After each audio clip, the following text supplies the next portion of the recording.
I saw this coming.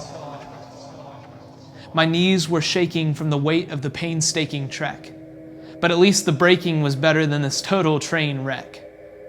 There's a clarity found after the fall that I wish was more present when feeling withdrawals. When you're alone with your walls is when withdrawal calls, calling till you feel like you're stalling the inevitable. The thing you start to feel is that inevitable is real. The irony is that giving in looks like wearing a mask, becoming a different person with a different motive, a different task. As to why it happens, people may ask, because they weren't there when your legs did collapse. This paints the tragedy of the death in relapse. Relapse has eyes that watch you from day one of saying you were done. He has ears that listen for the first sign of trouble in paradise. He has a nose to sniff out any twisted intentions. His arms are ready to wrap you up in isolation. His hands massage your back while simultaneously slipping the knife into it. Do you hear his voice?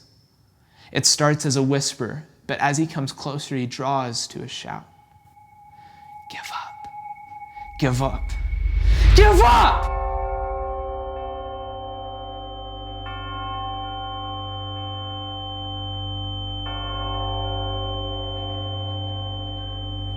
Giving up becomes the central theme, and he twists the words of what it means.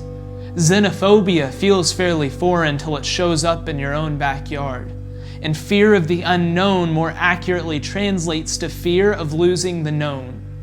So we fall back on fake love, backtrack to a shadow of existing, and snap back to what it feels like to hit rock bottom. We forgot how yellow the grass was on the other side because our vision was painted green with envy.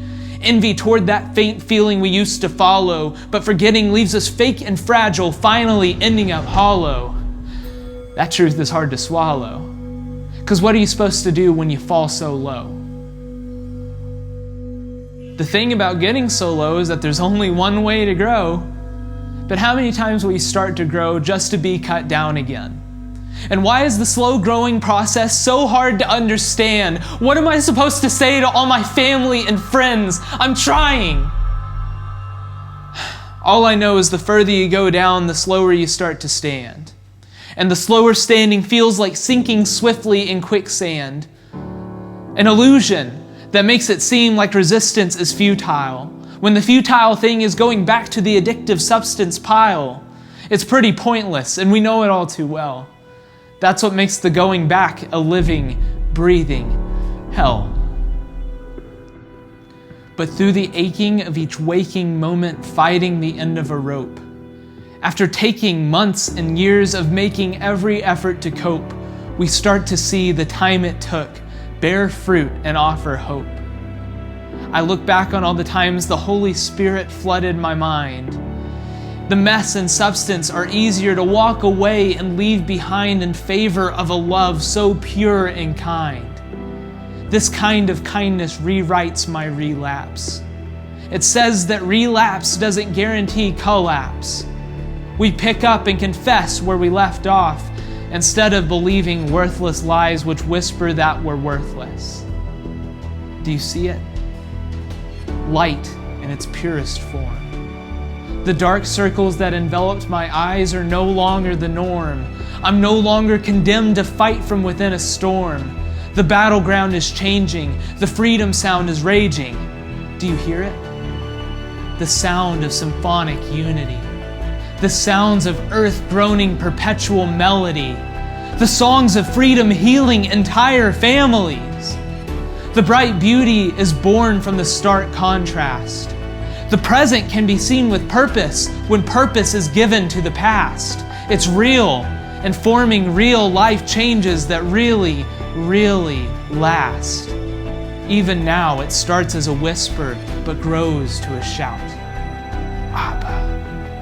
Abba. Abba! Entrenched, ingrained, consumed in a life that's worth defending. Passion revived comes alive when wounded knees are bending. The story starts to capture you where substance starts descending. In that space once dull and dark, colors now are blending. It's so immersive that the bones themselves are mending. It's so immersive that there seems to be no ending.